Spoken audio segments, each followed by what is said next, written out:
حدیث، اسی طریقے سے دعائیں اسلامی خاندان، رہنمائی حجات، صیام رمضان، اعتقاد اہل اسلام، مختصر مجالس رمضان، اسی طریقے سے مسلمانوں کے روز و شب، تحریک اہل حدیث، مدارس و مدرسین، رحمانی علماء، بہت ساری کتابیں اردو کے ہیں، عربی کی کئی کتابیں شیخ نے لکھا ہے۔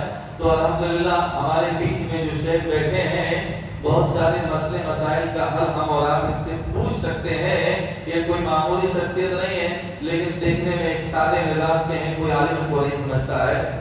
تو الحمدللہ میں اب زیادہ نہ کچھ کہتے ہوئے آپ کو میں دعوت دوں گا کہ ہمارے بیچ میں شیخ پہلے کچھ خطاب کریں گے آدھا گھنٹہ تک، اس کے بعد میں انشاءاللہ ہم آپ کے سامنے سوال و جواب کی بھی نشست رکھیں گے۔ آپ کے اگر کوئی سوال ہوں گے تو آپ مجھ کو بتائیے، میں لکھ کر کے شیخ کو دوں گا، اس لیے کہ شیخ کی عمر اس وقت 70 پہ ایک ہے، تھوڑا سا قوت سماعت میں کچھ کمی آئی ہے۔ آپ ڈائریکٹ وہاں سے پوچھیں گے، شاید کو سننے میں دقت ہوگی، آپ مجھ تک آپ پہنچائیں، لکھ کر کے دیں گا، میں شیخ دیکھ کر کے انشاءاللہ اس کو بتائیں گے۔ تو میں بہت ہی ادب و احترام کے ساتھ فضیلت الشیخ مولانا دکتور بدرالسماء مدنی حفظہ اللہ کو دعوت دیتا ہوں کہ شیخ آئیں ہمارے بیچ میں کچھ خطاب کریں۔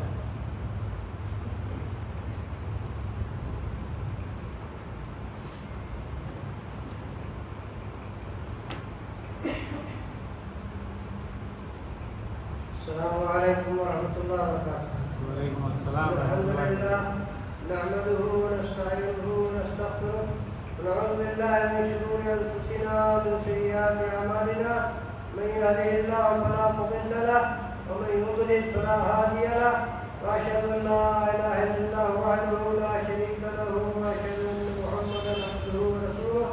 یا ایھا الذین آمنوا اتقوا اللہ حق تقاته ولا تموتن الا وانتم مسلمون۔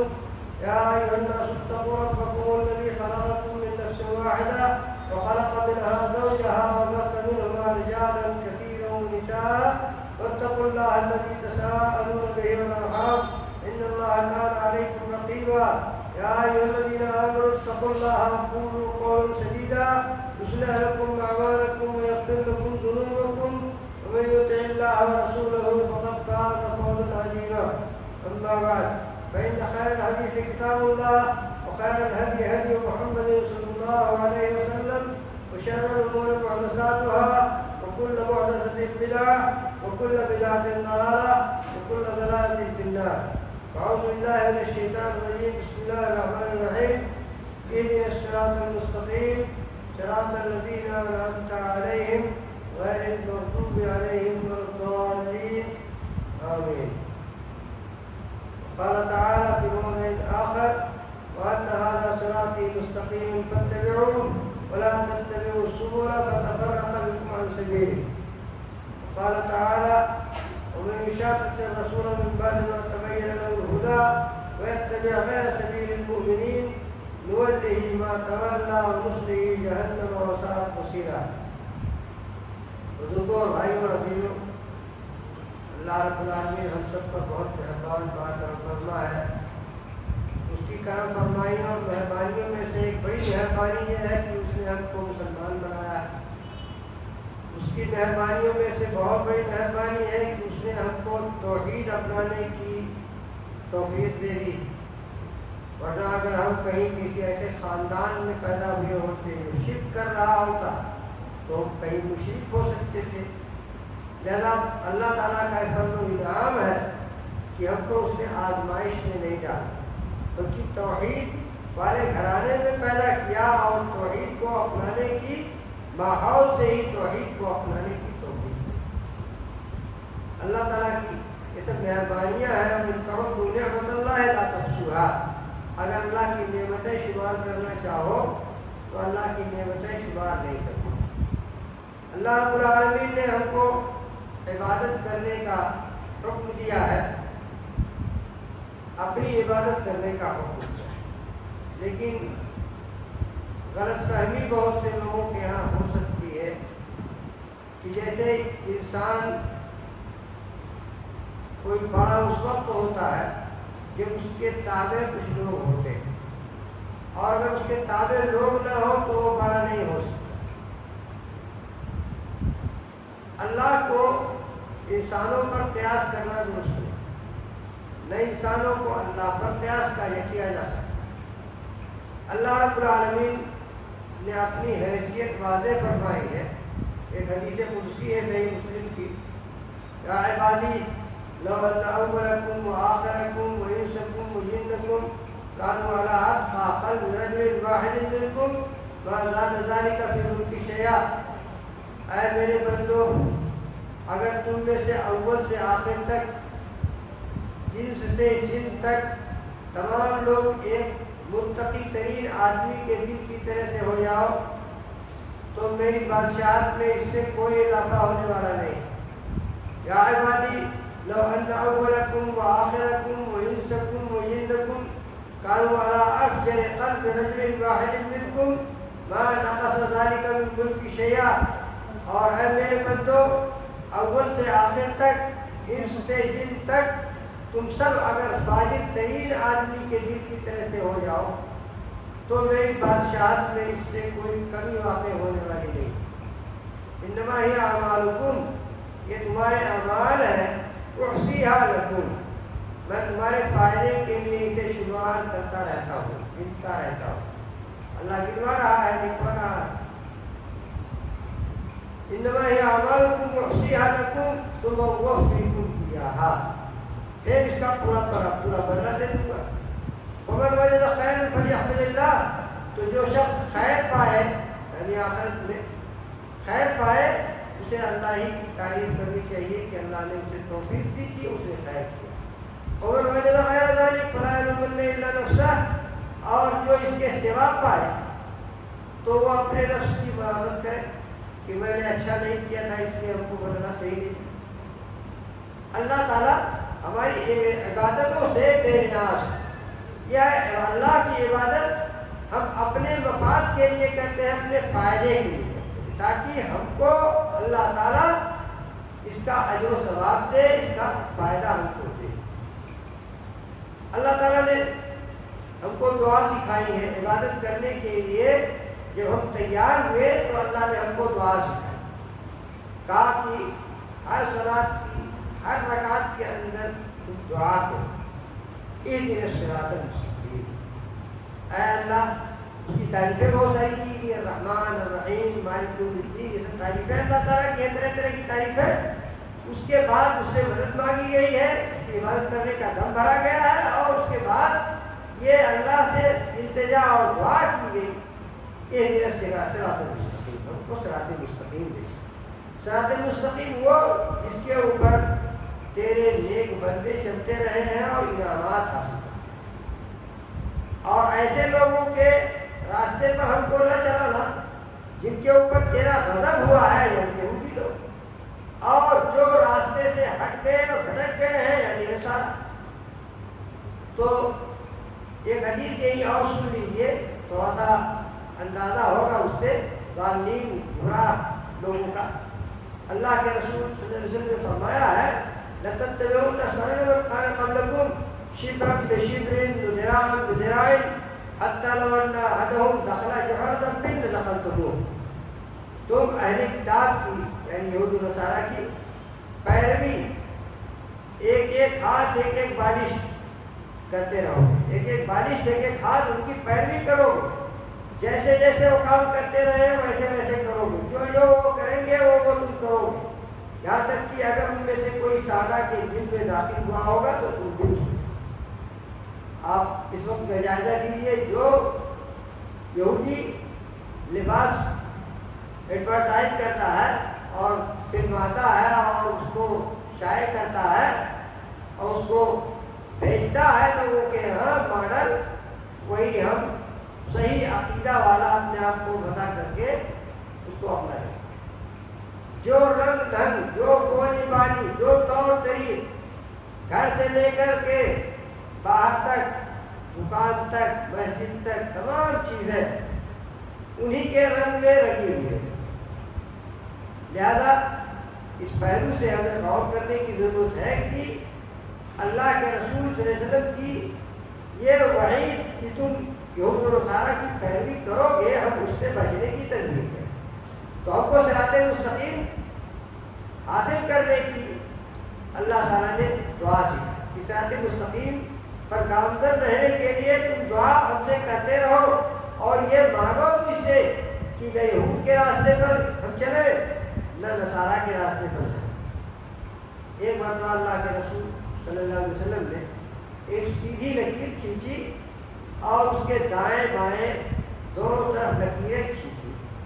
ایک سیدھی لکیر کھینچی، اس کے دائیں اور بائیں دونوں جانب لکیریں اور کھینچ دی اور کہا وَأَنَّ هَذَا صِرَاطِي، آیت پڑھی وَأَنَّ هَذَا صِرَاطِي مُسْتَقِيمًا فَاتَّبِعُوهُ، یہ میرا سیدھا راستہ ہے، اسی کی پیروی کرو، اسی کے اوپر چل کر کے تم جنت میں پہنچ جاؤ۔ جنت کا یہی راستہ ہے۔ دائیں بائیں جو راستے ہیں وہ شیطان کے راستے ہیں۔ وَلَا تَتَّبِعُوا السُّبُلَ، یہ راستے جو ہیں ان راستوں کے اوپر نہ جانا ورنہ راستہ سے ہٹ جاؤ۔ یہ گمراہ لوگوں نے یہی راستہ اپنایا تھا۔ اصل راستہ جو تھا وہ دین توحید کا۔ عیسیٰ علیہ السلام نے صراط مستقیم دکھائی تھی، توحید کا راستہ دکھایا۔ تسلیس ان کی قوم نے ایجاد کر لیا اور کہا کہ تین خدا ہے، تین معبود ہے، اور یہودیوں نے عزیر بن اللہ کہا، عزیر کو اللہ کا بیٹا کہا۔ اس طرح سے لوگ گمراہ ہوئے اور اللہ کا ان پر غضب ہوا۔ اس راستے سے ہم کو بچنے کی رسول اللہ صلی اللہ علیہ وسلم نے تدبیر بتائی، کہا کہ یہی راستے ہیں جن کے اوپر اہل کتاب چل کر کے ہٹ گئے تھے اپنے اصل راستے سے، لہذا ہم لوگوں کو اس سے بچنے کے لیے آپ نے یہ تدبیر دی۔ اللہ تعالیٰ نے فرمایا ہے وَمَن يُشَاقِقِ الرَّسُولَ مِن بَعْدِ مَا تَبَيَّنَ لَهُ الْهُدَىٰ، جس شخص کے سامنے ہدایت کا راستہ واضح ہو گیا، وہ اگر رسول کو مشقت میں ڈالتا ہے، زحمت میں ڈالتا ہے، مشقت میں کیسے ڈالے گا؟ اللہ کے رسول صلی اللہ علیہ وسلم کے اوپر یہ چیز شاق گزرتی ہے۔ آپ رحمت للعالمین ہیں، آپ کو معلوم ہے، بہت سنتے رہتے ہیں اللہ کے رسول صلی اللہ علیہ وسلم رحمت للعالمین، سارے جہان کے لیے رحمت بنا کر کے بھیجے گئے تھے۔ آپ کی رحمت کا تقاضا یہ ہے کہ آپ کو ہماری کوئی ایسی حرکت جس سے اللہ کی ناراضگی ہو، جو اصل راستے سے ہم ہٹنے کی کیفیت پہ ہو جائیں، اس سے اللہ کے رسول صلی اللہ علیہ وسلم کو بڑی اذیت ہوتی ہے، بڑی تکلیف۔ لوگ مسلمان نہیں ہوتے تھے تو اللہ تعالیٰ نے آپ کے بارے میں فرمایا فَلَعَلَّكَ بَاخِعٌ نَفْسَكَ عَلَىٰ آثَارِهِمْ إِن لَّمْ يُؤْمِنُوا بِهَٰذَا الْحَدِيثِ أَسَفًا، اگر اس قرآن کے اوپر لوگ ایمان نہیں لاتے ہیں اور راستے سے ہٹے ہوئے رہتے ہیں تو آپ اپنے آپ کو ہلکان میں ڈال دیں گے، آپ ہلاک کر لیں گے، اپنے آپ کو افسوس کر دیں گے۔ تو اللہ کے رسول صلی اللہ علیہ وسلم بڑی مشقت محسوس کرتے تھے کہ ہم ہدایت کے راستے پر رہنے کے بجائے ایسے راستے کو اپنا لیں جو یہودیوں کا راستہ ہے یا نصارہ کا راستہ ہے، اور اسی طرح سے ہم بھی گمراہ ہو جائیں، صحیح راستے پر بھٹک۔ صحیح راستے سے کب بھٹکتے ہیں؟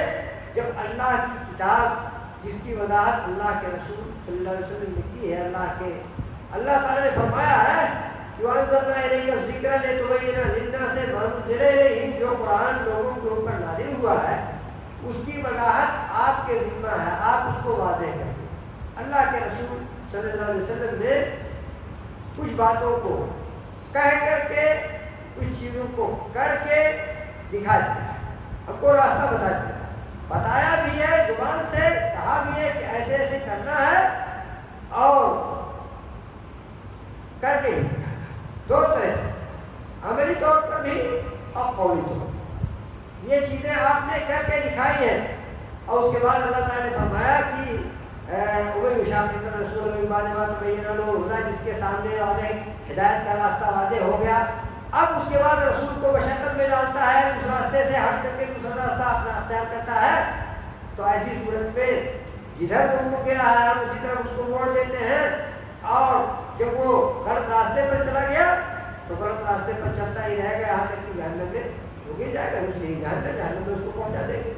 لہٰذا ہدایت کے راستے کی ایک طرف تدبیر کرنی اور ایک طرف اللہ سے دعا بھی کرتے رہے کہ اللہ ہمیں ہدایت کا راستہ دکھا، اور اس کی تدبیر بھی کرتے رہنی ہے کہ ہدایت کا راستہ کون ہے، اس کی شان پھٹک ہونی چاہیے، اس کی جانکاری ہونی چاہیے، اور اس کو اپنے عمل میں لانا چاہیے، تاکہ ہم جان سکیں کہ ہدایت کا راستہ یہ ہے تو ہم اس کے اوپر چلیں، اس کو کریں۔ ہدایت کا راستہ کن کن چیزوں میں؟ عقیدے کے سب سے پہلے نمبر پر عقیدے، عمل میں، اخلاق میں، معاملات میں، طرح طرح کی چیزوں میں. یہ اللہ کے رسول صلی اللہ علیہ وسلم نے سب چیزیں بتائی ہیں. عائشہ رضی اللہ تعالیٰ عنہ سے پوچھا گیا اللہ کے رسول صلی اللہ علیہ وسلم کے اخلاق کے بارے میں، تو انہوں نے کہا کانا خلقہ قرآن. اللہ کے رسول صلی اللہ علیہ وسلم کا اخلاق قرآن، یعنی قرآن میں جو جو باتیں کہی گئی ہیں ان تمام چیزوں کو آپ اپنی زندگی میں نافذ کیے ہوئے تھے. ایسے ہی مسلمان سے مطلوب ہے کہ وہ اللہ تعالیٰ کے بتائے ہوئے عقیدے کو، اللہ کے رسول صلی اللہ علیہ وسلم کے سمجھائے ہوئے عقیدے کو اور عمل کو اور اخلاق کو اور معاملات کو، ان تمام چیزوں کو اپنی زندگی میں نافذ کرے، جیسے صحابہ کرام نے اپنی زندگی کے اندر نافذ کیا تھا، نافذ کر کے دکھایا. اللہ تعالیٰ نے ان کو سرٹیفکیٹ دی ہے کہ وَيَتَّبِعْ غَيْرَ سَبِيلِ الْمُؤْمِنِينَ، جو رسول کو مشقت میں ڈالے گا اس راستے کو واضح کر دیا رسول اللہ نے صلی اللہ علیہ وسلم نے کہ یہ ہے راستہ ہدایت، اللہ کا راستہ ہے. اسی کے اوپر چل کر کے صحابہ کرام نے بھی زندگی گزاری، ویسے ہی عقیدہ اختیار کیا، ویسے ہی عمل اختیار کیا، ویسے ہی وہ کہتے تھے، ویسے ہی کرتے تھے جیسے اللہ کے رسول صلی اللہ علیہ وسلم نے ان کو بتایا تھا. اور اس کے بعد اگر کوئی شخص صحابہ کے طور طریق کو چھوڑ کر کے کوئی اور طریقہ اپنائے، کوئی اور انداز اپنائے، قرآن کو سمجھنے کے لیے اپنی سمجھ کو کام میں لایا اور صحابہ کی سمجھ کو بالائے طاق رکھ دے. صحابہ نے جو سمجھا قرآن مجید سے اور اللہ کے رسول صلی اللہ علیہ وسلم کے اقوال اور افعال سے، آپ کے باتوں سے، آپ کے کاموں سے جو چیز سمجھی ہے اس سمجھنے کا اعتبار نہ کرے، بلکہ اپنے من سے کہے کہ وہ بھی سمجھنے والے آدمی تھے، ہم بھی سمجھنے والے آدمی ہیں، ہم اللہ کی بات کو براہ راست سمجھ سکتے ہیں اور رسول اللہ صلی اللہ علیہ وسلم کی بات کو براہ راست سمجھ سکتے ہیں. تو ایسی صورت میں وہ مومنین کے راستے کو اپنانے والا نہیں. المومنین جن کو اس آیت کے اندر کہا گیا ہے وہ صحابہ کرام ہے. صحابہ کرام کے راستے کو اپنانے والا نہیں ہوا، اس لیے کہ صحابہ نے رسول اللہ صلی اللہ علیہ وسلم سے براہ راست سیکھا تھا، ان کی باتوں کو براہ راست سنا تھا، ان کی چیزوں کو دیکھا تھا.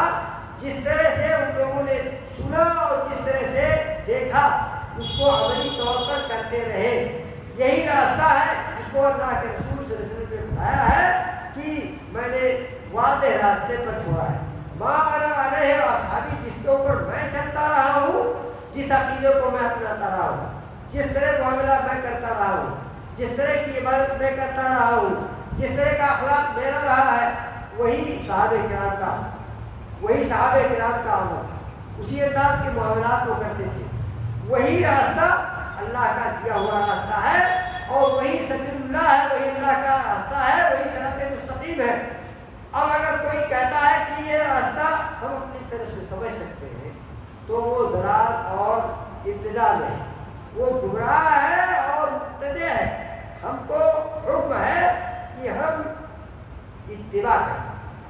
ابتداء کرنے سے، ابتداء کا مطلب ہے اپنی طرف سے نئی چیز کریں، اور اتباع کا مطلب ہے پیچھے پیچھے چلنا. ہم اللہ کے رسول صلی اللہ علیہ وسلم اور آپ کے صحابہ کے پیچھے پیچھے چلنے کے لیے، کیونکہ وہی لوگ خیر القرون تھے. اللہ کے رسول صلی اللہ علیہ وسلم نے فرمایا ہے خیر القرون قرنی ثم الذین یلونہم ثم الذین یلونہم، سب سے بہترین زمانہ میرا ہے.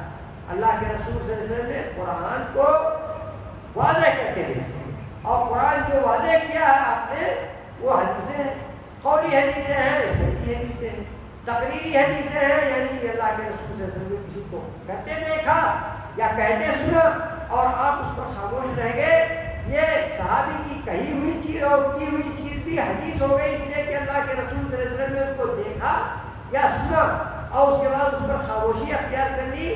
تو خاموشی یہ کیا ہے؟ یہ رضا کی علامت ہے. یہ سب کے لیے نہیں ہے. ہم خاموش رہ جائیں کسی کو غلط کام دیکھ کر کے تو یہ خاموشی اللہ تعالیٰ کی مرضی کے حساب سے نہیں ہوگی. لیکن اللہ کے رسول صلی اللہ علیہ وسلم کی حیثیت تھی کہ اللہ کے رسول صلی اللہ علیہ وسلم اگر کسی چیز کو دیکھیں تو ان کے لیے یہ جائز نہیں ہے، درست نہیں ہے کسی غلط چیز کو سنیں اور کسی غلط چیز کو دیکھیں تو اس پر خاموش رہ جائیں۔ اللہ نے آپ کو ایک ذمہ داری دی تھی کہ اس کو بولیں، اس کو بتائیں، اس کو سمجھائیں، غلط کرتا ہوا دیکھیں تو ٹوکیں اور غلط کہتا ہوا دیکھیں تو ٹوکیں۔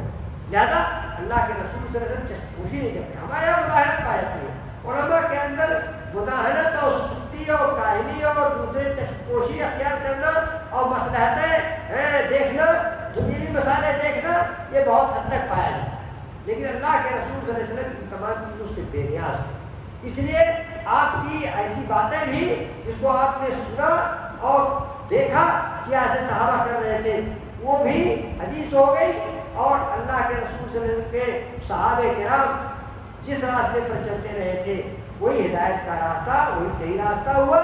لہذا اگر کوئی اس راستے کو چھوڑ کر کے کوئی اور راستہ اپناتا ہے تو ایسی صورت میں وہ اللہ تعالیٰ کی اس وعید کا مستحق ہو گیا۔ میں تبع غیر سبیل المؤمنین نولہ ما تولی، جدھر ہو گیا ہے ادھر ہو، یعنی جو صراط مستقیم آپ نے کھینچ کر کے دکھائی تھی اس صراط مستقیم پر عمل نہیں رہا۔ اسے کہ اللہ کے رسول صلی اللہ علیہ وسلم نے شہادت دی ہے کہ ما انا علیہ واصحابی، جس طریقے پر ہم چل رہے ہیں، جس راستے کو ہم اپنائے ہوئے ہیں اور ہمارے صحابہ اس پر چل رہے ہیں، وہی صراط مستقیم ہے، وہی جنت کو لے جانے والا ہے۔ لہذا اس راستے سے وہ دائیں بائیں کسی طرف بھی مڑے گا تو وہ سبیل اللہ نہیں ہوگا، وہ صراط مستقیم نہیں۔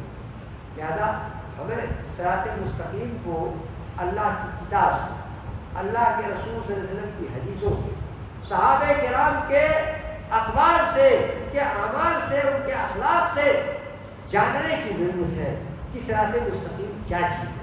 اور صراط مستقیم جب جان لے تو اس کے اوپر مستحکم انداز میں مضبوطی کے ساتھ ہم اسے اختیار کریں، یعنی ہمارا عقیدہ ویسے ہونا چاہیے جیسے صحابہ کرام کا، ہمارا عمل ویسے ہونا چاہیے جیسے صحابہ کرام کا تھا، ہمارے اخلاق ویسے ہونے چاہیے جیسے صحابہ کرام تھے، ہمارے معاملات ویسے ہونے چاہیے جیسے صحابہ کرام کے تھے۔ ایک مرتبہ اللہ کے رسول صلی اللہ علیہ وسلم ایک بازار میں گئے، عملی طور پر گئے، ایک بازار پر گئے، آپ نے ایک بورا میں دیکھا سامان رکھا ہوا ہے، خوش گیا، آپ نے ہاتھ ڈال دیا اندر ہاتھ ڈال کر کے نکالا تو دیکھا گیلا تھا، تو کہا کہ سامان والے صاحب یہ کیا معاملہ ہے؟ تو کہا یہ بھیگ گیا تھا اس لیے اوپر سے ہم نے خشک ڈال دیا ہے۔ تو کہا یہ نیچے والا اوپر رکھنا چاہیے تھا تاکہ ہر دیکھنے والا دیکھے کہ یہ بھیگا ہوا، نہ یہ کہ خشک اوپر رکھ دیا، یہ غش ہو گیا، خیانت، یہ دھوکہ ہو۔ مومن دھوکہ باز نہیں ہوتا ہے، یہ تو دھوکہ دینا پڑا۔ اب آپ کو اس مناسبت سے ایک اور حدیث بخاری کی سناتا ہوں، جریر بن عبداللہ، اس سے آپ کو عہد کرنے میں مدد ملے گی صراط مستقیم کس معاملے میں کیسے ہے۔ صراط مستقیم کی تعین کے لیے بہت سے اجزاء لے کر کے، چیزوں کو لے کر کے آپ سمجھ سکتے ہیں کہ صراط مستقیم کی انداز کا ہوتا ہے۔ جریر بن عبداللہ بری رضی اللہ تعالیٰ عنہ کہتے ہیں، صحیح بخاری کی روایت ہے کہ میں نے اللہ کے رسول صلی اللہ علیہ وسلم کے ہاتھ پر بیعت کی تھی، تو بیعت جن چیزوں پر کی تھی ان میں سے ایک چیز یہ تھی وَالنُّصْحِ لِكُلِّ مُسْلِمٍ، ہر مسلمان کے لیے خیر خواہی کرنا، یہ شرط ہے۔ اللہ کے رسول صلی اللہ علیہ وسلم نے یہ شرط لگائی تھی ہماری بیعت پر کہ تم ہر مسلمان کے ساتھ خیر خواہی کرو۔ اس خیر خواہی کرنے کی شرط کی وجہ سے ان کا طریقہ یہ تھا کہ جب کوئی سامان خریدتے تھے کسی شخص سے تو اس سے کہتے تھے کہ بھائی صاحب جو سامان میں لے رہا ہوں وہ اچھا ہے اور جو میں دے رہا ہوں آپ کو یہ خراب ہے، میں اس کو پسند نہیں کرتا ہوں، اس کو پسند کرتا ہوں، اس لیے آپ پسند کر لو کہ ہم کو دیتے ہو کہ نہیں دیتے ہو۔ اگر ٹھیک لگتا ہے تب دے دو اور نہیں تو اختیار کر لو اپنے بیٹھ۔ ہم نے بیٹھ معاملہ کیا لیکن اب بھی تم کو اختیار ہے کہ یہ جو دے رہا ہوں یہ میرے نزدیک کم درجے کا ہے اور جس کو لے رہا ہوں وہ زیادہ قیمتی ہے، اس لیے تم پسند کر لو کہ بیٹھ کو نافذ کرتے ہو نہیں نافذ۔ ایک مرتبہ انہوں نے حافظ بن حجر نے اس حدیث کی شرح میں فتح الباری کے اندر نقل کیا ہے کہ ایک مرتبہ جریر بن عبداللہ رضی اللہ تعالیٰ عنہ نے اپنے غلام کو بھیجا کہ جا کر کے ایک گھوڑا خریدے۔ اس نے بازار سے 300 کا گھوڑا خریدا. 300 درہم ہے, دینار ہے, جس میں نہیں آیا ہوا کہ کیا ہے. 300 آپ درہم بن لیجیے. 300 درہم میں اس نے گھوڑا خریدا, اور گھوڑا خرید کر کے ان کے پاس لے کر کے آیا. تو انہوں نے جب دیکھا تو کہا کتنے میں لیا؟ کہا 300 میں لیا ہے. کہا 300 میں دے دیا, چلو مجھے لے کر کے اس کے پاس جا کر کے اس بیچنے والے سے کہا تم نے یہ گھوڑا 300 میں دے دیا. یعنی تعجب کرتے ہوئے کہ 300 میں کیسے دے دیا, یہ تو 400 کے لاکھ. اور بڑھاتے رہے اس کی قیمت, یہاں تک کہ 800 میں اس کو خریدا. یہ من نصیحت خیرخواہی ہے.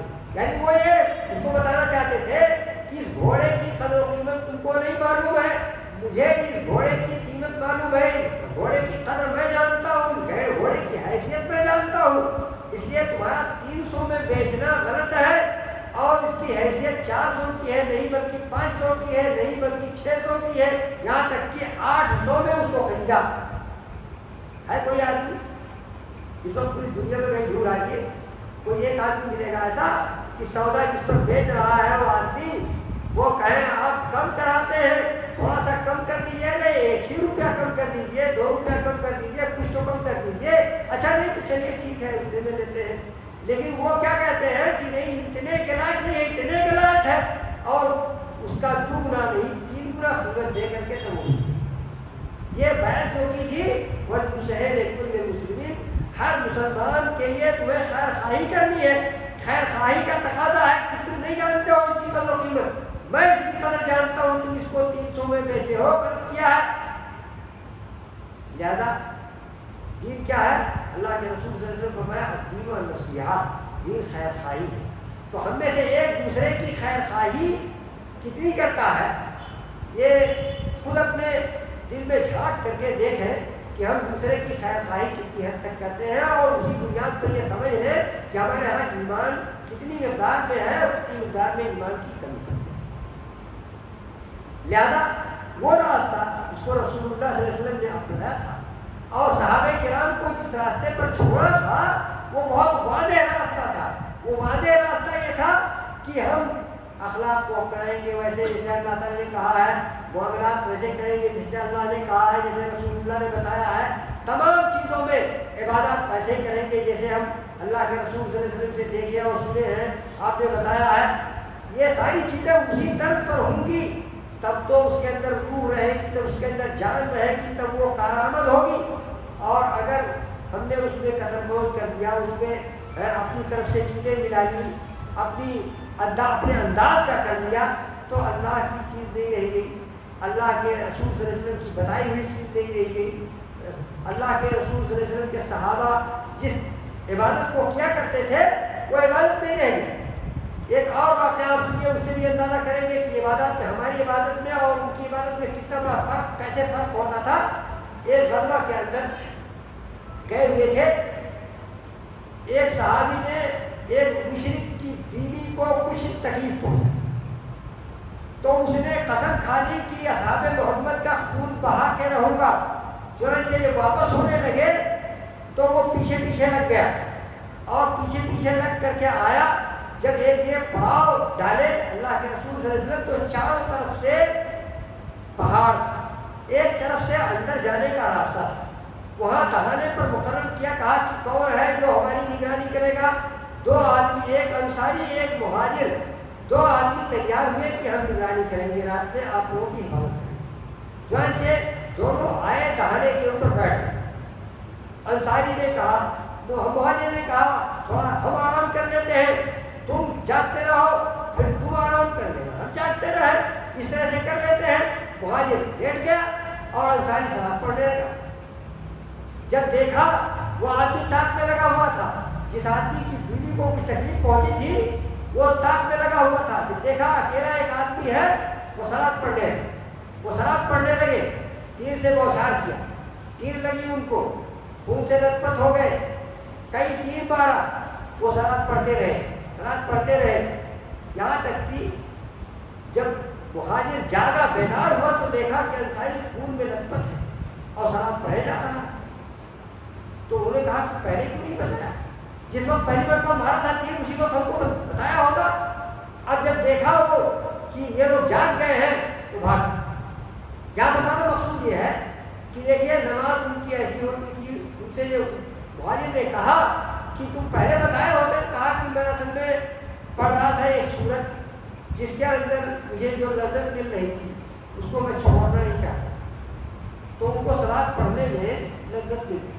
تیر کھا لیتے تھے اور لذت ایسی ملتی تھی قرآن کی تلاوت میں اور صلاۃ کے پڑھنے میں کہ صلاۃ کو چھوڑنا گوارا نہیں تھا. تیر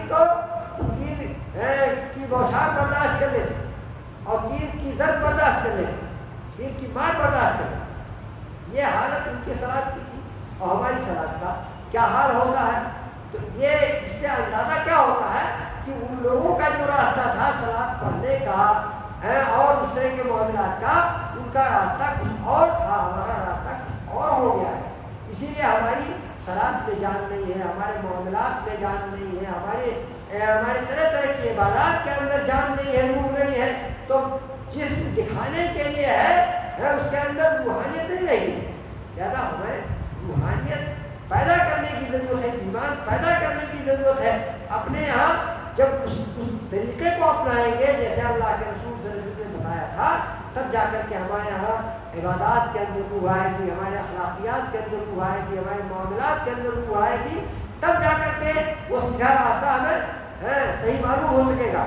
اور نہیں تو ایسے تمہاری دماغ خرچ کے انداز کی چیز رہے گی کہ ہم تو کتاب اللہ سنت رسول اللہ کا مانتے ہیں اور کتاب اللہ سنت رسول اللہ کے ماننے کے نام پر اپنی طرف سے نہ جانے کتنی چیزیں اس میں ملا لی جاتی ہیں. یہاں تک کہ کسی کہنے والے نے کہا ہے کہ اپنے من میں ڈوب کر پایا سراغ زندگی. اپنے من میں ڈوب کر کے نہیں سراغ زندگی ملے. سراغ زندگی کتاب اللہ سنت رسول اللہ میں ڈوبنے سے, اس کے اندر جانے سے, کتاب اللہ کے اندر کھنگالنے سے اور سنت رسول اللہ کو پڑھنے اور اس کو مطالعہ کرنے سے, اس کے اندر سے جاننے سے تب جا کر کے سراغ زندگی ملے گی. اور اپنے من کی تو ساری چیز کر لی جاتی ہے. ان نفس الامارۃ بالسوء, نفس برائی کا بہت زیادہ حکم دینے والا ہے. لہذا اپنے نفس کو قابو میں کر کے اللہ کے بتائے ہوئے, اللہ کے رسول صلی اللہ علیہ وسلم کے بتائے ہوئے راستے کو, عقیدے کو, عمل کو, اخلاق کو, معاملات کو ہم جب اپنائیں گے تب جا کر کے ہم اس صراط مستقیم کو جو ہم تقریباً کھوئے ہوئے ہیں تب جا کر کے پا سکیں گے. اللہ رب العالمین ہم لوگوں کو توفیق دے کہ ہم سمجھیں اس صراط مستقیم کو جس کے اوپر اللہ کے رسول صلی اللہ علیہ وسلم نے ہم کو چھوڑا تھا اور جس کے لیے ہم برابر دعا کرتے رہتے ہیں اہدنا الصراط المستقیم. یہی ہے منہج سلف, یہی ہے ہمارے اسلاف کا منہج اور یہی طریقہ کہ ہم اس راستے کو اپناتے رہیں جس راستے پر اللہ کے رسول صلی اللہ علیہ وسلم نے ہمیں ہمارے صحابہ کو چھوڑا تھا. اگر اس راستے سے ہم ہٹ گئے اپنے معاملات, اپنے اخلاق میں, اپنے عبادات میں, تو ہم کہیں کے نہیں رہیں گے, نہ ادھر کے رہے نہ ادھر کے رہے. لہٰذا ضروری ہے کتاب اللہ سنت رسول اللہ کے اندر اور عامی آدمی کے لیے بھی امکان ہے کہ کسی عالم کی کوئی بات جب سنتا ہے تو وہ یہ پوچھے کہ کتاب اللہ میں کہاں ہے, یہ سنت رسول اللہ میں کہاں ہے. اتنی تو عقل ہے. اگر دکان میں جاتا ہے سامان خریدنے کے لیے تو ایک دکاندار اس کو سامان دکھاتا ہے, جب تک وہ اصلی اور نقلی کی تمیز نہیں کر لیتا ہے تب تک نہیں خریدتا ہے. دوسری دکان پر جا کے پوچھتا ہے کہ یہ چیز کیسی ہے. تیسری دکان پر پوچھتا ہے, اصلی اور نقلی کی شناخت حاصل کرتا ہے اور قیمت بھی جاننے کی کوشش کرتا ہے. یہی چیز ہے ان چیزوں مسائل, دینی مسائل کے اندر بھی یہی چیز کرنی چاہیے کہ جس کے اوپر تسلی ہو. ایسے شخص سے کتاب اللہ اور سنت رسول اللہ کا حوالہ تلاش کرے اور کوئی بھی عالم بنا جانے ہوئے کسی حدیث کا حوالہ نہیں دے سکتا ہے. جو جانے گا تبھی اس کا حوالہ دے گا کہ فلاں جگہ یہ اسی موجود ہے اور یہ حدیث ہے اور اس حدیث سے یہ معلوم ہوتا ہے. لہٰذا عامی آدمی کی بھی ذمہ داری ہے کہ کسی شخص کی بات کو جو بھی نہ تسلیم کر لے بلکہ کتاب اللہ اور سنت رسول اللہ کا, صحابہ کے فہم کا اس میں حوالہ تلاش کرے, حوالہ مانگے اس سے, تاکہ یہ متعین ہو سکے کہ یہ اللہ کی کتاب اور اللہ کے رسول صلی اللہ علیہ وسلم کی سنت کے اندر موجود ہے اور صحابہ کرام نے اس کو ایسے ہی سمجھا تھا جیسے یہ صاحب بتا رہے ہیں. تب جا کر کے اسے تسلیم کرے اور اسے مانے.